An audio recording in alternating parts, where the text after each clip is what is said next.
नमस्कार दोस्तों, स्वागत है आप सभी साथियों का एक स्मार्ट स्टडी पर। साथियों, आज की इस क्लास में रेलवे परीक्षा 2024 के लिए स्पेशल क्लास करेंगे। स्टैटिक जीके के क्वेश्चंस आज के इस क्लास में देखेंगे। Railway ALP technician, railway RPF, इसके अलावा एनटीपीसी, ग्रुप डी सभी एग्जाम्स के लिए क्वेश्चंस आपके महत्वपूर्ण होंगे, तो कंप्लीट देखना है। टोटल 50 क्वेश्चंस आपको आज की इस क्लास में करवाएंगे। तो चलिए फिर बिना देरी किए हुए क्लास को शुरू करते हैं, देखते हैं क्वेश्चंस। और आज के क्लास का पहला क्वेश्चन है, बाबा गरिया पूजा त्योहार कहाँ मनाया जाता है। बहुत ही अच्छा क्वेश्चन है, ध्यान से देखिएगा। बाबा गरिया पूजा त्योहार जो है ये साथियों त्रिपुरा में मनाया जाता है, तो option number D correct answer हो जाएगा, त्रिपुरा। अगला क्वेश्चन है, निम्नलिखित में से कौन एक सुमेलित नहीं है, यानी इनमें से कौन सा जोड़ा है जो कि एक गलत है। तो देखिए, बिहू जो है ये असम राज्य में मनाया जाता है, पोंगल तमिलनाडु में मनाया जाता है, बैसाखी पंजाब में मनाया जाता है, लेकिन ओणम जो है ये आंध्र प्रदेश में नहीं बल्कि ओणम केरल में मनाया जाने वाला त्यौहार है। तो ये जोड़ा गलत था, तो यही आपका आंसर हो जाता, ऑप्शन नंबर बी इस क्वेश्चन के लिए करेक्ट होगा। आगे देखिए, निम्नलिखित में से किस त्योहार में सूर्य की पूजा की जाती है। देखिए, इनमें से वो कौन सा त्योहार है जिसमें सूर्य देवता की पूजा की जाती है। तो देखिए, करेक्ट आंसर हो जाएगा Chhath Puja, option number C correct answer होगा। बिहार का एक बहुत ही लोकप्रिय पूजा है छठ पूजा, जिसमें सूर्य देवता की पूजा की जाती है। तो इस क्वेश्चन के लिए करेक्ट आंसर होगा ऑप्शन नंबर सी छठ पूजा। आगे देखिए, अमीर खुसरो का नाम जोड़ा जाता है किससे। तो भाई, अमीर खुसरो ने इनमें से किसका आविष्कार किया था साथियों।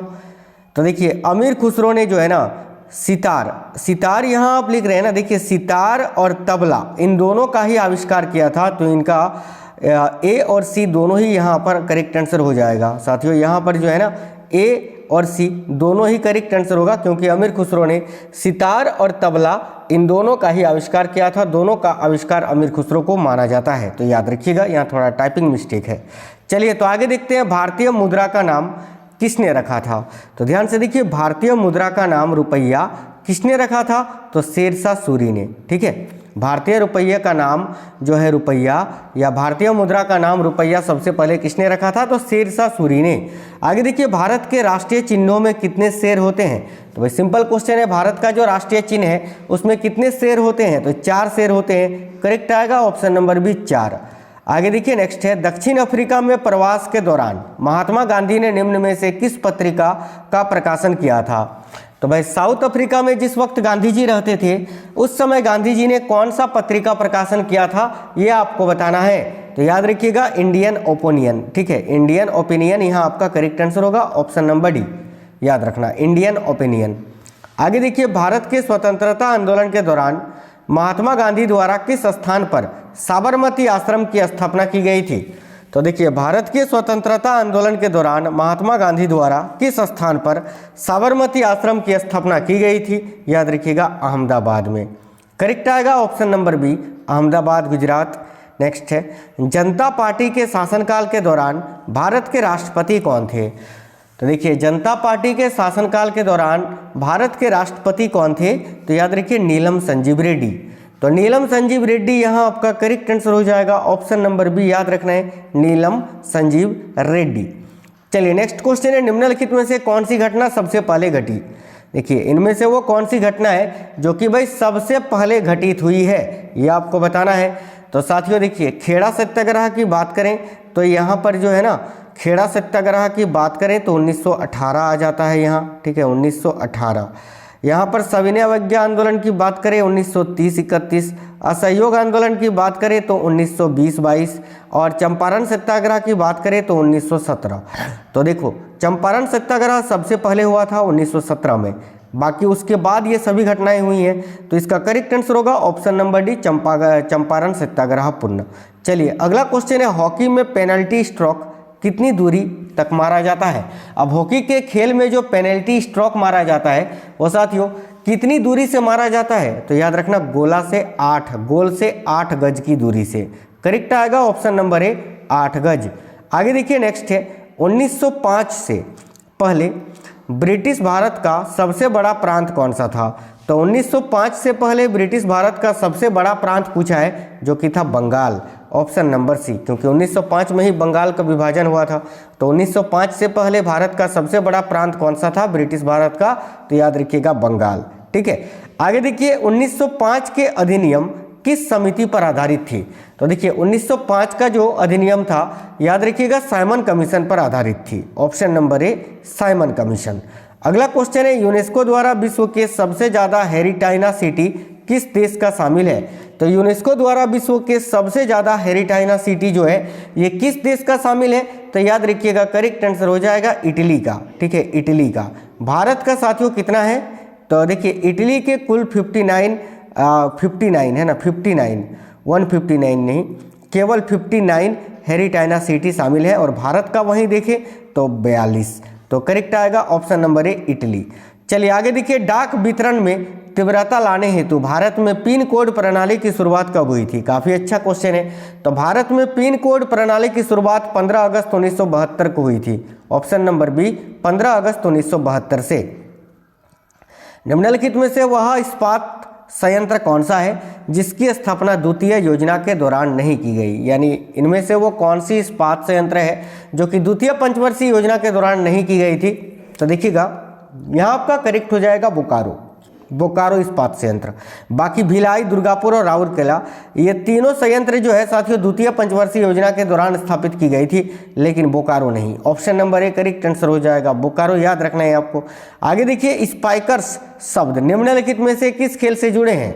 तो भाई स्पाइकर्स शब्द की बात करें तो ये किस खेल से जुड़ा हुआ शब्द है? तो याद रखिए वॉलीबॉल से। ऑप्शन नंबर ए करेक्ट हो जाएगा वॉलीबॉल। अगला क्वेश्चन है संविधान में हमारे राष्ट्र का उल्लेख किन नामों से किया गया है? तो संविधान में हमारे राष्ट्र का उल्लेख किस नाम से किया गया है? तो याद रखिएगा भारत तथा इंडिया के नाम से। ऑप्शन नंबर ए भारत तथा इंडिया। अगला है राष्ट्रपति को अध्यादेश जारी करने की शक्ति किस अधिनियम के द्वारा दी गई है? अधिनियम पूछा है, अनुच्छेद नहीं। तो देखिए राष्ट्रपति जो अध्यादेश जारी करते हैं वो किस अधिनियम के द्वारा दी गई है? तो देखिए यहाँ आपका करेक्ट आंसर हो जाएगा भारत सरकार अधिनियम 1935। यही अगर आपसे पूछे भारत के राष्ट्रपति संविधान के किस अनुच्छेद के तहत अध्यादेश जारी करते हैं? तो अनुच्छेद 123 के अंतर्गत, आर्टिकल 1, 2, 3 याद रखना। आगे देखिए नेक्स्ट है भारतीय संविधान में निहित मौलिक अधिकारों की अवधारणा किस देश के संविधान से ग्रहण की गई है? तो मौलिक अधिकारों की बात करें जो कि भाग 3 में वर्णित है और अनुच्छेद 12 से लेकर 35 तक में, अनुच्छेद 12 से लेकर 35 तक में मूल अधिकार यानी फंडामेंटल राइट्स के बारे में बताया गया है और ये साथियों अमेरिका के संविधान से लिया गया है। ऑप्शन नंबर सी संयुक्त राज्य अमेरिका। अगला क्वेश्चन है डॉक्टर भीमराव अंबेडकर का जन्म और मृत्यु कब हुआ था? तो देखिए बाबा साहेब अंबेडकर का जन्म 1891 में हुआ था और इनकी मृत्यु 1956 में हुई थी। तो करेक्ट आएगा ऑप्शन नंबर बी। चलिए नेक्स्ट क्वेश्चन देख लेते हैं। आगे देखिए अगला क्वेश्चन है जंतुओं एवं पादपों के वैज्ञानिक वर्गीकरण से संबंधित विज्ञान की शाखा क्या कहलाती है? तो साथियों जंतुओं एवं पादपों के वैज्ञानिक वर्गीकरण से संबंधित विज्ञान की शाखा जो होती है वो क्या कहलाती है? याद रखना वर्गीकी कहलाती है। ऑप्शन नंबर बी वर्गीकी। देखिए कोशिका का जीवित अंश जीव द्रव्य कहलाता है, तो इसमें से किसे शामिल किया जाता है? तो देखिए कोशिका का जो जीवित अंश होता है वो जीव द्रव्य कहलाता है और इसमें से किसको शामिल किया जाता है? तो देखिए कोशिका द्रव्य, केंद्रक द्रव्य तथा अन्य कोशिकांगों को। तो यहाँ आपका राइट आंसर हो जाएगा option number D. Next question है क्या कारण है कि व्यक्ति चट्टान पर प्रहार करते हुए चोटिल हो जाता है? देखिए इनमें से क्या कारण है कि व्यक्ति जब चट्टान पर प्रहार करता है तब वह चोटिल हो जाता है? तो इसका कारण है प्रतिक्रिया यानी क्रिया प्रतिक्रिया का नियम, जिसको हम बोलते हैं न्यूटन का थर्ड लॉ, न्यूटन का तीसरा नियम के कारण ऐसा होता है। आगे देखिए निम्नलिखित में से कौन सा राज्य पूर्वोत्तर 7 बहनों का सदस्य है? यानी इनमें से कौन सा राज्य है जो कि पूर्वोत्तर में 7 बहनों का जो 7 स्टेट्स हैं उनका हिस्सा है? तो देखिए यहाँ आपका करेक्ट आंसर हो जाएगा त्रिपुरा। ठीक है, त्रिपुरा, मिजोरम, मेघालय, असम ये सब है ना, याद रखना। यहाँ आपका करेक्ट आंसर हो जाएगा त्रिपुरा, ऑप्शन नंबर बी। आगे देखिए नेक्स्ट है संघ राज्य क्षेत्र पुडुचेरी की सीमा किस राज्य के साथ स्पर्श नहीं करती है? तो पुडुचेरी की सीमा इनमें से किस राज्य के साथ नहीं लगती है ये आपको बताना है। तो मणिपुर के साथ भी लगता है पुडुचेरी की सीमा, है ना। इसके अलावा आंध्र प्रदेश, केरल के साथ तो लगता है, कर्नाटक के साथ नहीं लगता है। तो option number A correct answer हो जाएगा। आगे देखिए भारत का क्षेत्रफल पाकिस्तान से लगभग कितना गुना अधिक है? तो भाई भारत का जो क्षेत्रफल है पाकिस्तान से 4 गुना अधिक है साथियों, याद रखना। ऑप्शन नंबर बी करेक्ट हो जाएगा, 4 गुना। अगला है इंटरनेशनल राइस रिसर्च इंस्टीट्यूट में कहाँ पर स्थित है? तो याद रखना इंटरनेशनल राइस रिसर्च इंस्टीट्यूट कहाँ पर स्थित है, यानी अंतर्राष्ट्रीय चावल अनुसंधान संस्थान कहाँ पर स्थित है? तो याद रखिएगा इस क्वेश्चन के लिए करेक्ट आंसर हो जाएगा फिलीपींस में, Manila Philippines. Option number C इस क्वेश्चन के लिए करेक्ट आंसर हो जाएगा आपका। चलिए आगे देखिए, Lakshmibai national college of physical education कहाँ स्थित है? साथियों काफ़ी महत्वपूर्ण प्रश्न है। तो देखिए Lakshmibai national college of physical education जो है ये आपका कहाँ पर स्थित है? तो ग्वालियर में, Gwalior Madhya Pradesh. Option number D. Next है, मोहिनीअट्टम नृत्य रूप का विकास निम्नलिखित में से किस राज्य में हुआ है? यानी मोहिनीअट्टम किस राज्य का नृत्य रूप है? तो साथियों याद रखिएगा केरल राज्य का। Option number C Kerala. अगला क्वेश्चन है, निम्नलिखित में से प्रसिद्ध वायलिन वादक कौन है? तो भाई इनमें से कौन एक प्रसिद्ध वायलिन वादक है? तो देखिए प्रसिद्ध वायलिन वादक इनमें से कौन है? तो याद रखिए professor TN. Krishnan. Option number A correct हो जाएगा। नेक्स्ट क्वेश्चन है, निम्नलिखित प्रसिद्ध नर्तकियों में से कौन ओडिसी नृत्य शैली की प्रतिपादक नहीं है? यानी इनमें से किसका संबंध ओडिसी से नहीं है? तो भाई संयुक्ता पाणिग्राही, सोनल मानसिंह, माधवी मुदगल, ये सभी जो है ओडिसी नृत्य से संबंधित है। लेकिन पद्मा सुब्रमण्यम जो है ना इनका संबंध भारतनाट्यम से है, भारतनाट्यम से। तो ऑप्शन नंबर बी करेक्ट हो जाएगा यहाँ आपका। आगे देखिए, तानसेन सम्मान किस राज्य की सरकार ने शुरू किया था? तो भाई तानसेन सम्मान जो है ये किस राज्य सरकार के तरफ से दिया जाता है? याद रखिएगा मध्य प्रदेश की तरफ से। Option number B MP correct answer हो जाएगा यहाँ आपका। अगला क्वेश्चन है, मल्लिका साराभाई निम्नलिखित में से किसके साथ जुड़ी हैं? तो देखिए मल्लिका साराभाई की बात करें तो इनका संबंध शास्त्रीय नृत्य से है साथियों। करेक्ट आएगा ऑप्शन नंबर बी शास्त्रीय नृत्य। आगे देखिए, वेदों की ओर सरल लो, यानी वेदों की ओर लौटो, इस आदर्श वाक्य को किसने प्रतिपादित किया था? तो वेदों की ओर सरल लो यानी वेदों की ओर लौटो का नारा किसने दिया था?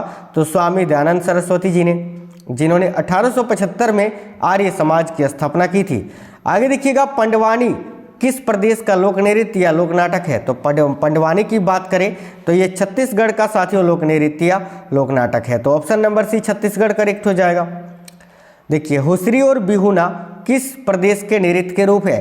तो हुसरी और बिहुना नृत्य कहाँ पर किया जाता है? याद रखिए पश्चिम बंगाल में। Option number D correct answer हो जाएगा। पश्चिम बंगाल के लोक नृत्य हैं ये हुसरी और बिहुना, याद रखना है। वात्सल्य मेला प्रतिवर्ष कहाँ पर आयोजित किया जाता है? तो देखिए वात्सल्य मेला प्रतिवर्ष नई दिल्ली में आयोजित होता है। ऑप्शन नंबर डी नई दिल्ली। अगला क्वेश्चन है, हर वर्ष दिसंबर महीने में होने वाला हॉर्नबिल उत्सव किस भारतीय राज्य का मुख्य उत्सव है? तो हर वर्ष दिसंबर महीने में होने वाला हॉर्नबिल उत्सव किस भारतीय राज्य का मुख्य उत्सव है? तो याद रखिए हॉर्नबिल महोत्सव जो है ये नागालैंड में मनाया जाता है। Option number D Nagaland correct हो जाएगा।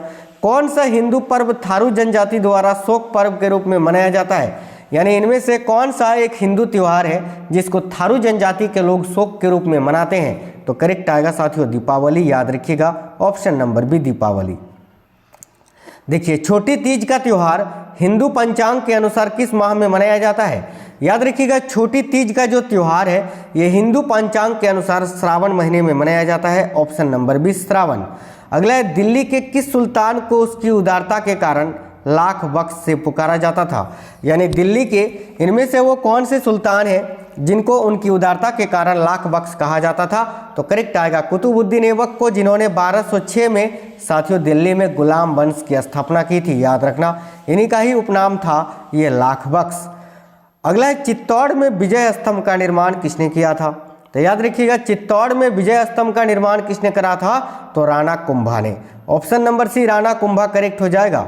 इंडिया विंस फ्रीडम पुस्तक के लेखक कौन है? तो इंडिया विंस फ्रीडम पुस्तक के लेखक है मौलाना अबुल कलाम आजाद। याद रखिए मौलाना आजाद करेक्ट आंसर हो जाएगा। आगे देखिए, प्राचीन पौराणिक और विश्वविख्यात हरिहर क्षेत्र का मेला कहाँ लगता है? तो प्राचीन पौराणिक और विश्वविख्यात हरिहर क्षेत्र का मेला जो है ये कहाँ पर लगता है? याद रखिएगा बिहार में। Option number A correct answer हो जाएगा बिहार। आगे देखिए, नेक्स्ट है, जल्लीकट्टू नामक त्योहार किस राज्य में मनाया जाता है? तो भाई जल्लीकट्टू नामक त्योहार ये तमिलनाडु में मनाया जाता है। जिस वक्त तमिलनाडु में पोंगल मनाया जाता है ना, पोंगल, उसी प्रकार ये जल्लीकट्टू भी मनाया जाता है तमिलनाडु में। संत कबीर के सम्मान में मगहर महोत्सव प्रारंभ किया गया था किस वर्ष में? तो देखिए संत कबीर के सम्मान में मगहर महोत्सव जो है ये 1990 में प्रारंभ किया गया था। करेक्ट आएगा ऑप्शन नंबर सी 1990। अगला क्वेश्चन है, तीजनबाई किस लोक नृत्य गायन से संबंधित है? तो भाई देखिए तीजनबाई की बात करें तो इनका संबंध किस लोक नृत्य गायन से है? तो पंडवानी से। याद रखिए ऑप्शन नंबर है पंडवानी। अगला क्वेश्चन है बच्चा नगमा किस राज्य के पुरुषों का प्रमुख लोक नृत्य है। तो देखिए बच्चा नगमा की बात करें तो ये किस राज्य के पुरुषों के द्वारा मनाया जाने वाला त्योहार है या लोक नृत्य है, तो हिमाचल प्रदेश के द्वारा। Option number B correct answer हो जाएगा। अगला है नृत्य। देखिए नृत्य नाटक सूरदास एवं शंकरिया किस पेशेवर जाति से संबंध रखते हैं। तो सूरदास एवं शंकरिया किस पेशेवर जाति से संबंध रखते थे, तो देखिए करेक्ट आएगा भवाई से। साथियों आज की इस क्लास में रेलवे के लिए बहुत ही महत्वपूर्ण क्वेश्चंस थे रेलवे परीक्षा के लिए। तो आपको क्वेश्चंस कैसे लगे हैं कमेंट बॉक्स में बताइएगा। क्लास को एक लाइक और शेयर अपने दोस्तों के साथ जरूर कर देना साथियों। मिलेंगे नेक्स्ट वीडियो में, तब तक के लिए जय हिंद, वंदे मातरम।